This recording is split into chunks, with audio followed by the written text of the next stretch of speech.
Hi hello అందరికి నమస్తే. నేను అనేక వీడియోల్లో మనం ఏదైతే అంటామో తిరిగి మనకు అది ఖచ్చితంగా తగులుతుంది, దాని ఫలితం అనుభవించాలి అని చెప్పి చాలా సందర్భాల్లో చాలా వీడియోల్లో ఎగ్జాంపుల్ నేను చెప్తా ఉంటా. ముఖ్యంగా ఈ పాలిటిక్స్కి వచ్చేసరికి జగన్ గారికి సంబంధించి ఎవరైతే కామెంట్ చేశారో వాళ్ళు ఖచ్చితంగా దాని యొక్క కర్మఫలాన్ని అనుభవిస్తూ ఉన్నారు. ఎక్కువ టైం కూడా పట్టట్లే. సో ఇప్పుడు ఆంధ్రజ్యోతిలో వచ్చేటువంటి కథనాలు ఈ మధ్య చూస్తే అసలు చంద్రబాబు నాయుడు గారికి వీళ్ళకి మధ్య ఏమన్నా గొడవ జరిగిందా, గ్యాప్ ఎందుకు పెరిగిందా అనేటువంటి అనేక అనుమానాలు వస్తున్నాయి. మరి దానికి కారణాలు ఏంటో మనకు తెలియదు. కానీ వీళ్ళు సడన్గా నిజాలు చెప్పేటువంటి ప్రయత్నం చేస్తూ ఉన్నారు. అది కూడా గతంలో జగన్ గారి గురించి ఏదైతే మాట్లాడారో, జగన్ గారు ముఖ్యమంత్రిగా ఉన్నప్పుడు అవే మాటలు ఇప్పుడు నిజమవుతున్నాయి. ఆ రోజు కామెంట్ చేశారు కాబట్టి, ఆ రోజు జగన్ పైన ఏడ్చారు కాబట్టి ఈరోజు అవే నిజమవుతున్నాయి అనమాట. బహుశా వీళ్ళు మాట్లాడినప్పుడు తదాస్తు దేవతలు ఏమైనా ఉన్నారేమో నాకైతే తెలియదు. కానీ ఇప్పుడు వాళ్ళు అదే మాట్లాడుతూ ఉన్నారు. ఏంటి ఆ విషయాలు, ఆయన ఏం మాట్లాడారని మీకు చాలా క్లియర్గా నేను వివరిస్తాను. జగన్మోహన్ రెడ్డి గారు ముఖ్యమంత్రిగా ఉన్నప్పుడు సంక్షేమ పథకాలు, అభివృద్ధి, పేద విద్యార్థులు పేదలు స్కూల్కి రావడానికి సంబంధించి కానీ, వాళ్ళకు వైద్యం అందించడం కానీ, అంటే ఖచ్చితంగా అవసరమైనటువంటి కొన్ని ఉంటాయి. విద్య, వైద్యము, వాళ్ళ ఆర్థిక పరిస్థితులను మెరుగుపరిచేటువంటి కార్యక్రమాలు, ఇట్లా కొన్ని ప్రభుత్వం నిర్ణయాలు తీసుకొని వాళ్ళ విధానాలు రూపొందించి ప్రజలకు మేలు చేయాలి. అలాంటివి ఏం కాదనలే మనం. ఆర్థిక పరిస్థితులు ఏ రకంగా ఉన్నా కూడా ఖచ్చితంగా వాటిని మనం మెరుగుపరచాల్సినటువంటి బాధ్యత ప్రభుత్వం పైన ఉంటుంది. సో ఆ క్రమంలో గతంలో ఎన్నడూ ఏ ముఖ్యమంత్రి చేయనటువంటి అనేక కొత్త విధానాలను జగన్ గారు తీసుకొచ్చారు. అంటే భారతదేశంలో వేరు రాష్ట్రాల వాళ్ళందరూ కూడా ఈ పథకాలకు సంబంధించి ఆలోచన చేశారు. మీకు గుర్తుందో లేదో, కరోనా టైంలో జగన్మోహన్ రెడ్డి గారు red zone, green zone, orange zone అని చెప్పి ఈ జోన్లకు సంబంధించి చెప్పారు. ఆ మాట అన్నప్పుడు చాలామంది ఏమన్నారు తెలుసా, ఏం జోన్లు ఇవి, జగన్మోహన్ రెడ్డికి తెలివి ఉందా, అది ఇదని చాలామంది తక్కువ చేసి మాట్లాడారు. అదే విధానాన్ని కేంద్రంలో కూడా ఈ జోన్లుగా విభజించి, ఏరియాలు రెడ్ జోన్ అంటే ఎక్కువగా సీరియస్గా ఉన్న అట్లా విభజించి మరి అప్పుడు ఆ నిర్ణయం తీసుకున్న సంగతి చాలామంది మర్చిపోయారు. వీళ్ళు దాని గురించి మాట్లాడరు. సో అదేవిధంగా ఆ కోవిడ్ సమయంలో జగన్ గారు తీసుకున్న నిర్ణయాల కారణంగా చాలా ప్రమాదం ఆంధ్రప్రదేశ్లో తప్పింది. అదే కనుక వీళ్ళు ఉండింటే మరి ఎలాంటి పరిస్థితులు వచ్చాయో మనం చెప్పలేము అవి. సో అంత అద్భుతమైన నిర్ణయాలు జగన్ గారివి. సో అంత అద్భుతంగా కరోనా టైం 2 సంవత్సరాలు పోయినా, ఆదాయం లేకపోయినా కూడా ఇచ్చిన మాట 100% అమలు చేసి ఓడిపోయినటువంటి ఏకైక ముఖ్యమంత్రి జగన్మోహన్ రెడ్డి. ఓకే, ఎందుకు అంటే అంత అద్భుతంగా వీళ్ళు ప్రజల్లోకి జగన్మోహన్ రెడ్డి మీద ఇమేజ్ని బ్యాడ్ చేస్తూ ఒక తప్పుడు సమాచారాన్ని ప్రజలకు ఇచ్చే ప్రయత్నం అద్భుతంగా చేశారు. అప్పుడు వీళ్ళు ఎక్కువగా వాడినటువంటి పదం ఏంటంటే, జగన్మోహన్ రెడ్డి సంక్షేమ పథకాల వల్ల శ్రీలంక అవుతుంది, వెనిజులా అవుతుందని చెప్పి కామెంట్ చేశారు. ఓకే, పథకాలకు సంబంధించి కనీస అవసరాలు తీరుస్తున్న క్రమంలో జిఎస్టీ పెరిగింది, ప్రజల కొనుగోలు శక్తి పెరిగింది, ప్రజలు అంటే ఈ చిన్న వ్యాపారాలు చేసుకునే వాళ్ళకు లోన్ ఇవ్వడం జరిగింది, ఆటో కార్మికులకు, మహిళలకు, ఇట్లా ఆ వర్గం ఈ వర్గం అని ఏమీ లేదు, అన్ని వర్గాలను ఆర్థికంగా ఆదుకునేటువంటి ప్రయత్నం అద్భుతంగా చేశారు. వాళ్ళకు ఆర్థిక సాయం చేయడం ద్వారా మళ్ళీ తిరిగి వాళ్ళు కొనుగోలు శక్తి ద్వారా జిఎస్టీ ప్రభుత్వానికి రావడం ద్వారా ఆంధ్రప్రదేశ్ అనేటువంటి అభివృద్ధి అవ్వడానికి అవకాశం ఉంటుంది. సో ఆ రకంగా అద్భుతమైనటువంటి పాలన. కానీ మరి ఓడిపోవడం జరిగింది. ఎందుకంటే ఇవే కారణాలు అనమాట. ఇప్పుడు ఏమంటారంటే వీళ్ళు ఆంధ్రప్రదేశ్ సంబంధించి, ఇప్పుడు నేను చెప్తున్న మాట కాదు, మన ఏబిఎన్ వెంకటకృష్ణ గారు మాట్లాడినటువంటి మాట ఒకసారి వినండి. 2 తెలుగు రాష్ట్రాలు, అటు ఆంధ్రప్రదేశ్, ఇటు తెలంగాణ, 2 ఫైనాన్షియల్ క్రైసిస్ని ఎదుర్కొంటున్నాయా, అంటే ఆర్థిక పరమైన సంకట స్థితిని ఎదుర్కొంటున్నాయా?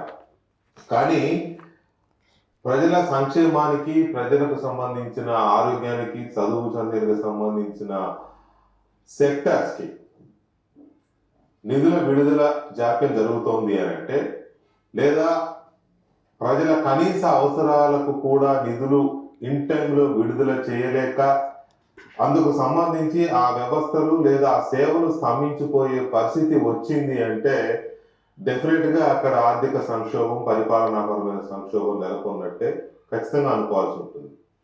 వీటిలో చూసుకుంటే ఆంధ్రప్రదేశ్లో ఆర్థిక పరమైన ఇబ్బందులు, సంకట స్థితి కొట్టొచ్చుట కనబడుతుంది. ఈ ప్రభుత్వం వచ్చిన తర్వాత కూటమి మున్సిపల్ కాంట్రాక్టర్లు కానీ, కార్పొరేషన్ కాంట్రాక్టర్లు కానీ, లేక ఇతరత్ర చిన్న చితక పంచాయతీ రాజులు కానీ, మొత్తం అన్ని కలిసి కాంట్రాక్టర్లు సుమారుగా 7,500 కోట్ల రూపాయల బిల్లులు పెండింగ్ ఉన్నాయి. ఆంధ్రప్రదేశ్ లో ఆరోగ్యశ్రీ పరిస్థితి అంటే ఎన్టీఆర్ వైద్య సేవగా అక్కడ ఉంది కాబట్టి పేదలకు సంబంధించిన ఇది ఒక కనీస అవసరం. ఆరోగ్యం అనేది అత్యంత ప్రయారిటీ సెక్టర్ కాబట్టి వైద్య రంగంలో ప్రభుత్వం ఎప్పటికప్పుడు దాన్ని పేదలకు అందుబాటులో ఉంచకపోతే పిట్టల్లా రాలిపోతారు జనం. ఇది ఏబిఎన్లో వెంకటకృష్ణ గారు చెప్పినటువంటి మాటలు. ఏ నోటితోనైతే జగన్ గారి పైన అబద్ధాలు మాట్లాడి ఏడ్చారో అదే నోటితో ఈరోజు రాష్ట్రంలో మీరు ఏదైతే చెప్పారో అదే ఇప్పుడు జరుగుతూ ఉంది. అదే అంశాన్ని మీ నోటితో ఈరోజు మీరు చెప్తున్నారు. సారే చెప్తా ఉన్నారు కదా, సుమారుగా 7,500 కోట్ల రూపాయలు ఈ కాంట్రాక్టులకు సంబంధించి పెండింగ్లో పెట్టారని చెప్పి ఇప్పుడు 3,000 కోట్ల రూపాయల ఏది ఆరోగ్యశ్రీ. మరి కనీస అవసరం కదా వైద్యం అనేటువంటిది, కనీస అవసరం. అంత అద్భుతమైనటువంటి కార్యక్రమాన్ని కూడా మనం చేయలేకపోతున్నామని అంటే మరి ఫెయిల్యూరా కాదా?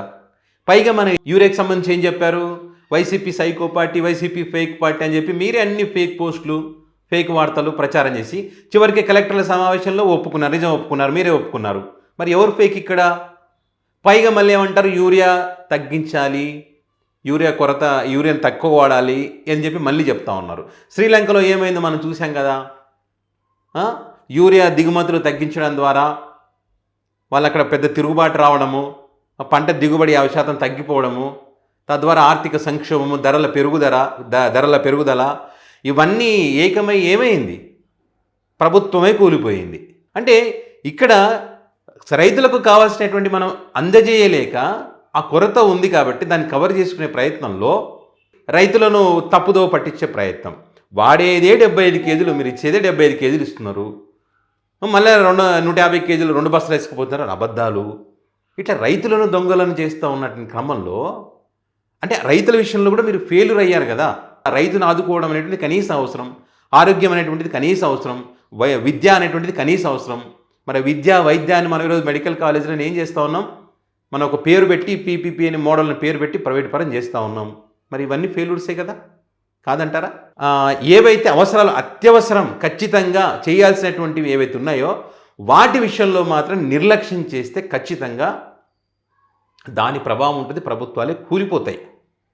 సో ఇప్పుడు మీరు కనీస అవసరాలు కూడా తీర్చలేనటువంటి పరిస్థితుల్లో మీరున్నారని చెప్పి మీ ఛానల్లోనే, మిమ్మల్ని జాకిలి పెట్టి లేపేటువంటి ఛానల్లోనే మరి వెంకటకృష్ణ గారు చెప్పారు. ఇటు చూస్తేనేమో అప్పు విపరీతంగా చేస్తూ ఉన్నారు. గత ప్రభుత్వము, వైసీపీ ప్రభుత్వం 3 సంవత్సరాలలో చేసినటువంటి అప్పు వీళ్ళు వచ్చిన 15 నెలల్లో చేసేసారు.